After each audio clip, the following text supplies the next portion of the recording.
చిరంజీవి దగ్గరికి పోదాం.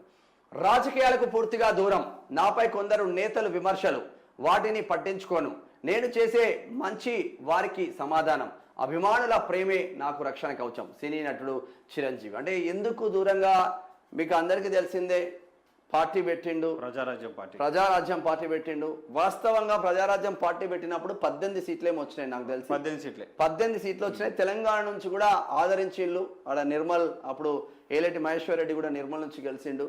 చాలా మంది తెలంగాణ నుంచి ముగ్గురేమో గెలిచినట్టున్నారు. ప్రజారాజ్యం అట్లనే కొనసాగిస్తే అటు ఆంధ్రప్రదేశ్ కన్నా ఇప్పటికి సీఎం అయ్యేటోడు. సరే, ఆయన కళలు కన్నడు, ఇబ్బందులు పడ్డాడు, మళ్ళా విలీనం చేసిండు, అయిపోయింది. ఆయన వారసత్వంగా వచ్చిన పవన్ కళ్యాణ్ మాత్రం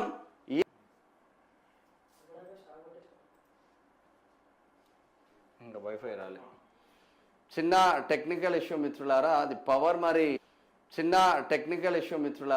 పవర్ మరి కేసీఆర్ హయాంలో ఉన్నప్పుడేమో పవర్ పోలేదు, ఇప్పుడేమో తాపుకోసారి పవర్ పోతుంది. లైవ్లోనే అన్ని లైట్లు వీటిలో అన్నీ ఆఫ్ అయిపోతున్నాయి. మరి ఇన్వర్టర్లు పెట్టినా, అన్ని పెట్టినాం, ఏది పెట్టినా కూడా అది పోతూనే ఉన్నది.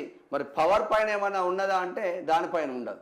నాణ్యమైన పవర్ తెలంగాణ రాష్ట్రంలో రైతులకు ఇచ్చిండు కేసీఆర్, మరి దానిపైన చర్చ ఉండదు. పొద్దున 2 గంటలు, సాయంత్రం 3 గంటలు పోయేది కాంగ్రెస్ హయాంలో. తెలంగాణ రాష్ట్రం వచ్చిన తర్వాత, కేసీఆర్ వచ్చిన తర్వాత పవర్ కట్లు, పవర్ హాలిడేలు, ఇండస్ట్రీ ఏరియాలు, జీడిమెట్ల కావచ్చు, సూరారం కావచ్చు, పడాన్ చెరువు, పాషమైలారం కావచ్చు, ఇటువంటి ఇండస్ట్రీస్ ఏరియాలలో పవర్ హాలిడేస్ ఉండేది. ఆ పవర్ హాలిడేస్ కూడా లేకుండా నాణ్యమైన పవర్ ఇండస్ట్రీస్కి ఇవ్వాలన్న చర్చ కూడా తీసుకొచ్చి అనేక రకాలుగా కేసీఆర్ ఇబ్బంది పడి పవర్ అసలు కట్ అనేది లేకుండా 24 గంటలు నిరంతర క్వాలిటీ పవర్ ఇవ్వాలి ప్రజలకు, ఇటు రైతులకు, ఇటు ఇండస్ట్రీకి అని చెప్పేసి పకడ్బందీగా ముందుకెళ్ళాడు కేసీఆర్. మరి ఇప్పుడేమో ఇక రోజుకు 5-6 సార్లునే పోతుంది, మినిమం 5-6 సార్లు పోతుంది పవర్.